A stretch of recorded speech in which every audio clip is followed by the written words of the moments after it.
आज हम लोग स्टार्ट करने वाले हैं चैप्टर 6 इलेक्ट्रोमैग्नेटिक इंडक्शन क्या होता है और इसकी थ्योरी किसने दी थी। इलेक्ट्रोमैग्नेटिक इंडक्शन फैराडे ने दिया था। इसका कॉन्सेप्ट ये था कि किसी भी लूप के अराउंड अगर मैग्नेटिक फ्लक्स चेंज होता है तो उस लूप में एक ईएमएफ और एक करंट प्रोड्यूस हो जाता है। इसी फिनोमिना को इलेक्ट्रोमैग्नेटिक इंडक्शन कहते हैं। बात समझ में आ रही है? क्या चेंज होना है? Magnetic flux. तो कंडक्टिंग लूप में एक ईएमएफ का मतलब वोल्टेज होता है और एक करंट प्रोड्यूस हो जाता है। This phenomena is electromagnetic induction given by Michael Faraday. Done? Okay. अब मैग्नेटिक फ्लक्स क्या होता है? Magnetic flux phi is equals to होता है B इंटू ए। ठीक है, मतलब amount of magnetic field lines passing through any surface perpendicularly. चलो सरफेस एरिया ले लेते हैं, यह है एरिया वेक्टर। ठीक है, अब अगर मैग्नेटिक फील्ड, चलो मैग्नेटिक फील्ड मैं ब्लू कलर से देख लेता हूं। अगर मैग्नेटिक फील्ड इस तरीके से है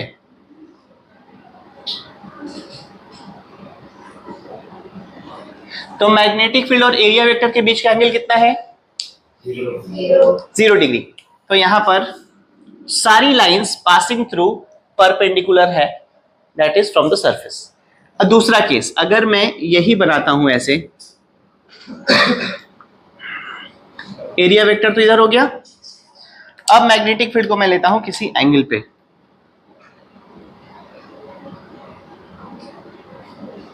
ऐसे मान लेते हैं थीटा है, तो इसके दो कंपोनेंट बनेंगे,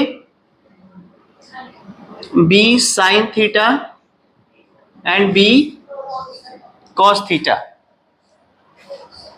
ठीक है, B sine theta and B cos theta. अब इसके बाद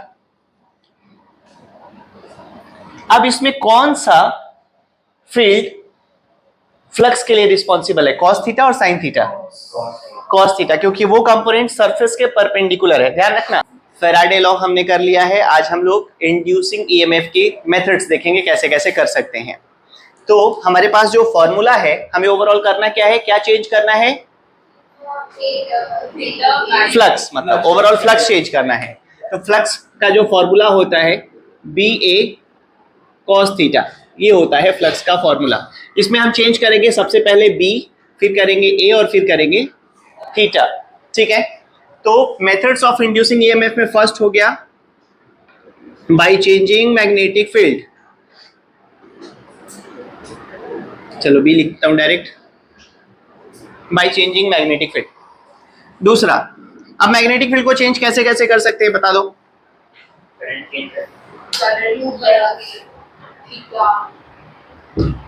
मैग्नेटिक फील्ड को चेंज करो। देखो, दो तरीके से हम चेंज कर सकते हैं। एक, अगर हम रिलेटिव पोजीशन चेंज करें मैग्नेट की, फील्ड बदल जाएगा। दूसरा, हम करंट बदल सकते हैं अगर हमने इलेक्ट्रोमैग्नेट यूज किया है। समझ आ रही है बात? क्या क्या चेंज कर सकते हैं मैग्नेटिक फील्ड बदलने के लिए? हम या तो मैग्नेट की रिलेटिव पोजीशन चेंज कर सकते हैं, मतलब उनके बीच हम मोशन करा सकते हैं। दूसरा, करंट चेंज कर देते हैं अगर हम इलेक्ट्रोमैग्नेट यूज कर रहे हैं। ठीक है, दूसरा तो हम लिख सकते हैं रिलेटिव पोजीशन, और दूसरा हो गया current. If electromagnet is used,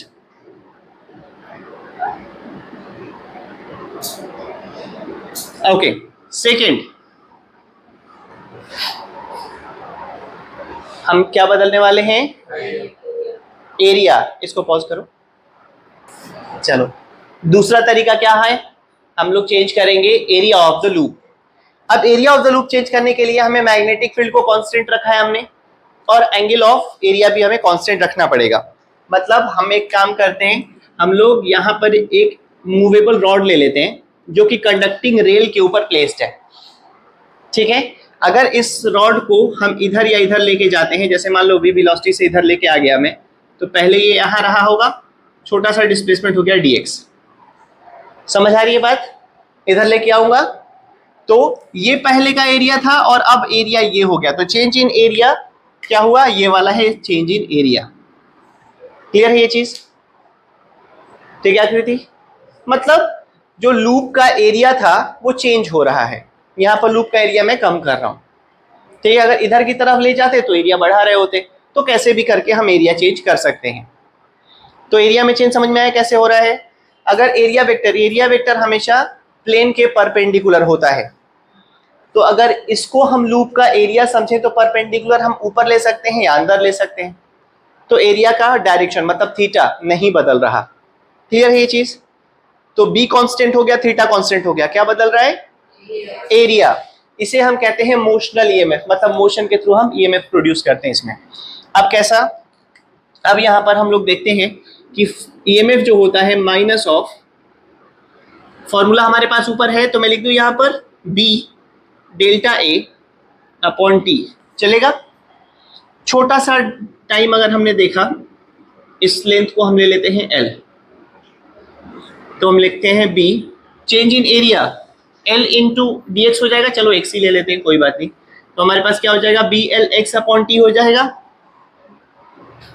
है ना। एरिया चेंज ऑफ एरिया क्या हुआ, दिस, तो B L X upon T, और distance upon speed, distance upon time is speed, तो यहां पर that is B L, V कर लेते हैं EMF, since X upon T, यहां पर एक्स नेगेटिव है, that is minus of V. Clear है? नेगेटिव साइड में है तो मैं नेगेटिव एक्स ले रहा हूं, तो ये हो गया हमारे पास motional EMF, that is E is equal to B L V. ठीक है, ये नेगेटिव आ गया ना, X by T is minus V, X negative था हमारा तो मैंने उसको भी ले लिया। इसको रोको, इसको दो लाइन नोट करो। देखो अब थर्ड चीज क्या है इसमें, हम लोग चेंज करेंगे थीटा। हमने बी बदल लिया, हमने ए बदल लिया, अब थीटा की बारी है, थीटा चेंज करेंगे। थीटा चेंज करने का मतलब क्या, हम कॉपी दो चलती है। ओके, ये देखो, जैसे मान लो मैग्नेटिक फील्ड है इधर से इधर की तरफ, समझना थीटा कैसे चेंज हो रहा है ये समझना। इधर से इधर की तरफ मैग्नेटिक फील्ड है, ये नॉर्थ पोल हो गया, ये साउथ पोल हो गया, ठीक है। मैंने रखा ऐसे, ठीक है, इस तरीके से मैंने रखा। अब मैग्नेटिक फील्ड की अगर हम बात करते हैं, ऐसे रखा है, मान लो मैग्नेटिक फील्ड का डायरेक्शन इधर था और एरिया वेक्टर का भी डायरेक्शन इधर हो गया, ठीक है। अब इधर हो गया, अब उसके बाद अगर मैं इसको चेंज करूं ऐसे, तो पहले 0 डिग्री था, मतलब इधर मैग्नेटिक फील्ड और इधर area vector both are same angle, and उनके बीच का जो एंगल है वो 0 डिग्री हो गया। इसको मैंने रखा, अब 90 हो गया, मैग्नेटिक फील्ड इधर, एरिया वेक्टर इधर, एरिया वेक्टर हमेशा परपेंडिकुलर टू द प्लेन होता है, ठीक है। उसके बाद मैंने इसको ऐसे किया, 180 हो गया, मैग्नेटिक फील्ड इधर, एरिया वेक्टर इधर, 270 हो गया, ठीक है, मैग्नेटिक फील्ड इधर, एरिया वेक्टर इधर, और ऐसे कर देते हैं हम 360 और 0 एक ही बात है। तो इस तरीके से थीटा हमारा चेंज होने वाला है हर रोटेशन पे, और यही काम एसी जनरेटर में होता है। एसी जनरेटर में हम क्या करते हैं, एक्सटर्नल एनर्जी से, डीजल पेट्रोल, हम उस कॉइल के प्लेन को घुमाते हैं मैग्नेट के बीच में, और जब वो ऐसे ऐसे घूम रहा होता है तो वो इलेक्ट्रिसिटी प्रोड्यूस करता है और जनरेटर हमारा यूज होता है। समझ आ रही है बात? ऐसे काम करता है एसी जनरेटर। अब यहां पे फॉर्मूला याद है क्या होता था?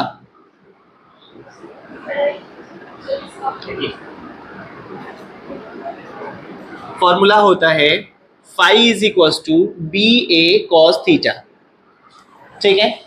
और थीटा को हम लोग ओमेगा टी लिख सकते हैं, कैसे?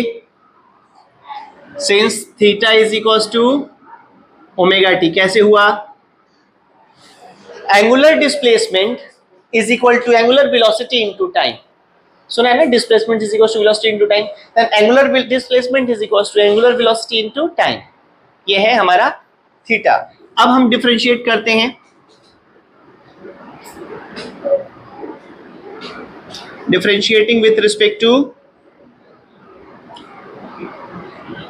थीटा मतलब टी।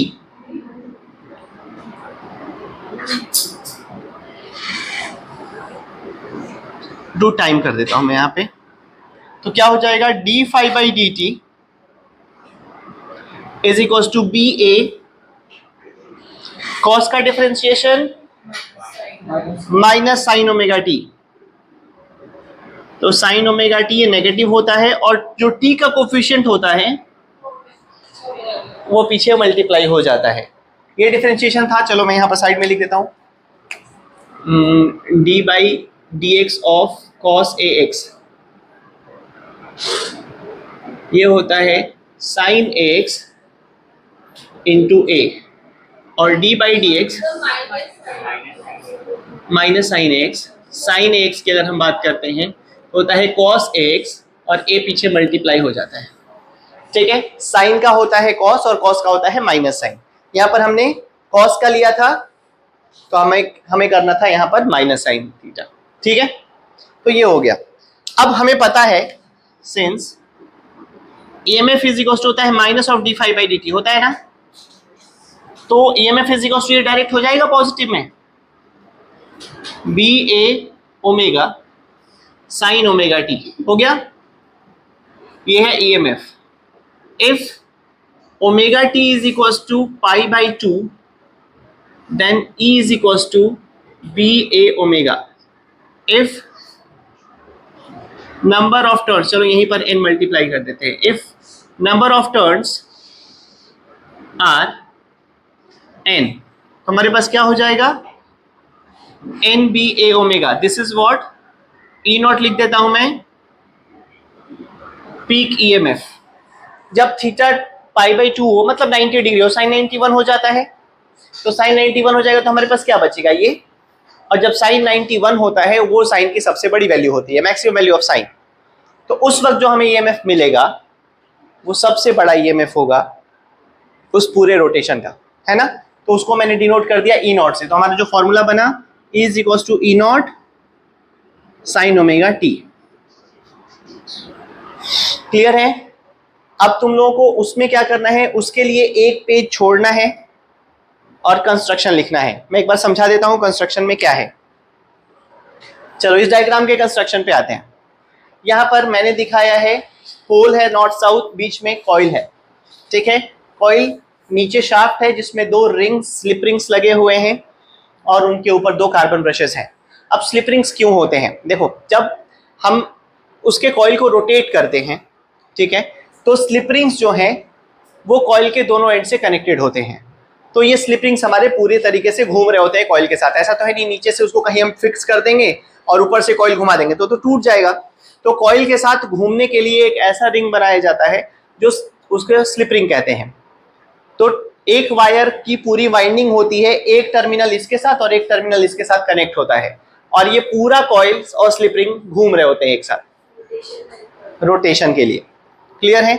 दूसरी चीज, अब यहां पर जो कार्बन ब्रशेस हैं, अच्छा तुम लोगों ने पहले वाली एक जो साइकिल होती थी उसमें नीचे कार्बन पैड्स लगे होते थे ब्रेक के लिए। ऐसे जब हम ब्रेक लगाते थे तो वो उसके रिम में चिपक जाते थे, ऐसे नोटिस किया है। तो उसी तरीके से ये कार्बन ब्रशेस हैं, ये स्लिप रिंग्स घूम रहे होते हैं और कार्बन ब्रशेस एक स्प्रिंग से लाइटली पुश्ड होते हैं उस स्लिप रिंग्स पे। स्लिप रिंग घूम रहा होता है बट कार्बन उसके साथ परमानेंटली कांटेक्ट में होता है। समझ आ रही है बात। अब स्लिप रिंग मान लो इस तरीके से रोटेट हो रहा है, कार्बन ब्रश उसके साथ कनेक्टेड है। तो दो चीजें हैं कार्बन, एक तो वो एक अच्छा कंडक्टर है और दूसरा उसका फ्रिक्शन कोफिशिएंट बहुत कम होता है, तो कार्बन में फ्रिक्शन कम होता है। तो यहाँ पर इसके साथ कनेक्टेड रहता है, वो एक इलेक्ट्रिकल कांटेक्ट बनाए रखता है जब स्लिप रिंग्स घूम रहे होते हैं। इस तरीके से स्लिप रिंग्स घूमने से जो करंट प्रोड्यूस होता है वो इसके थ्रू हमें लोड में मिलता है। लोड क्या, जो हम लोग यूज करने वाले हैं जनरेटर के ऊपर। क्लियर है। तो ये इसका कंस्ट्रक्शन है, दो तीन पार्ट्स हैं, मैग्नेट हो गया, कॉइल हो गया, स्लिप रिंग हो गया, कार्बन ब्रश हो गया। बस इसको एक्सप्लेन कर देना है और इसकी वर्किंग लिखना है। ये तुम्हें 10th क्लास में लिख लेना है। ठीक है, आजकल तो स्मार्ट बच्चे हैं एकदम, चैट जीपीटी बताओ क्या है। तो इसका कंस्ट्रक्शन तुम लोग अपने तरीके से लिख लेना, 10th क्लास की चीज है। और बाकी ये 10th में नहीं था। ठीक है, अब ये हो गया। अब इसके बाद एक हमें ग्राफ बनाना है। चलो पहले इसको नोट कर लो। चलो सुन लो। अब अभी तक अब हम लोगों को क्या है, एक ग्राफ बनाना है कि कोई कॉइल को रोटेट करेंगे तो उसमें ईएमएफ कैसे प्रोड्यूस होगा। ठीक है, तो यहाँ पर ये है नॉर्थ टू साउथ। मुझे इसकी 5 पोजीशंस दिखानी है, इसलिए मैंने इतना बड़ा स्पेस लिया है। तुम्हारा भी ये काम एक ही लाइन में होना चाहिए। सबसे पहले इस तरीके से मैं लेता हूं लूप। एरिया वेक्टर इधर हो गया, थीटा इज इक्वल टू कितना हो गया यहाँ पे 0 डिग्री। क्लियर है। उसके बाद दूसरा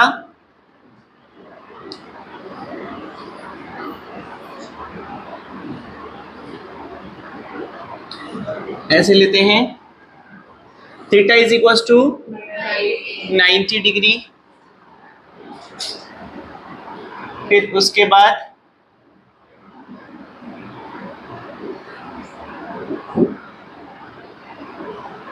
एरिया वेक्टर इधर हो गया, कितना हो गया 180 डिग्री।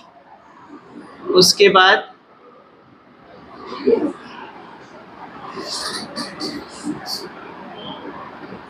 चलो एरिया वेक्टर एक काम करते हैं, यहाँ पर एरिया वेक्टर दे देता हूँ डॉट और यहाँ पर एरिया वेक्टर दे देता हूँ क्रॉस। ठीक है, तो थीटा कितना हो गया 270 डिग्री। और फिर से थीटा हमारे उसी पोजीशन में आ जाएगा,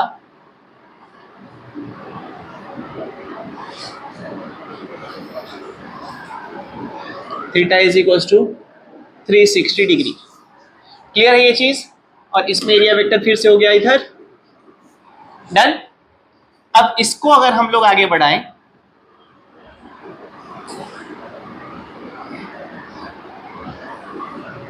तो थीटा जब 0 होगा, फॉर्मूला याद है ना, EMF is equal to E not sine omega t. जब 0 डिग्री है तो 0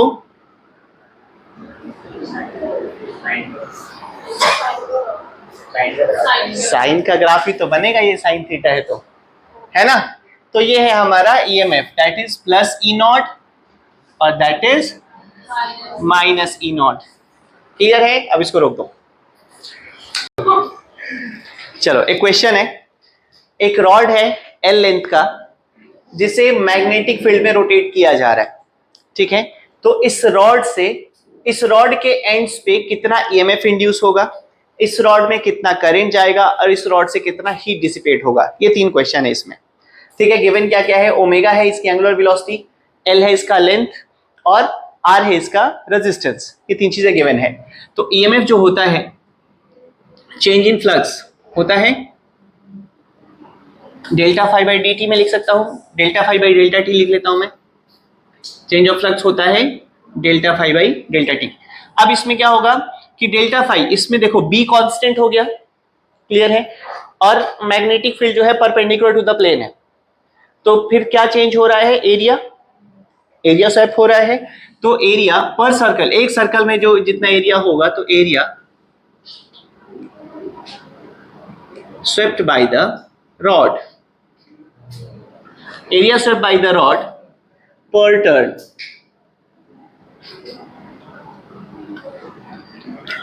बी इंटू ये हो जाएगा, देख लो, area swept by the per turn is total area upon, अगर एक सर्कल कंप्लीट हो रहा है that is called time period, हम लिख सकते हैं capital T, time period.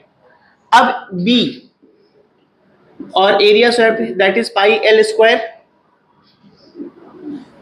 Upon T 2 pi by omega होता है ना टाइम पीरियड का, 2 पाई बाई ओमेगा, पाई से पाई गया, क्या हो गया B omega L square upon 2।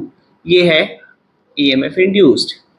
अब current I is equal to होता है E by R, that is B omega L square by 2r। ये हो गया करंट।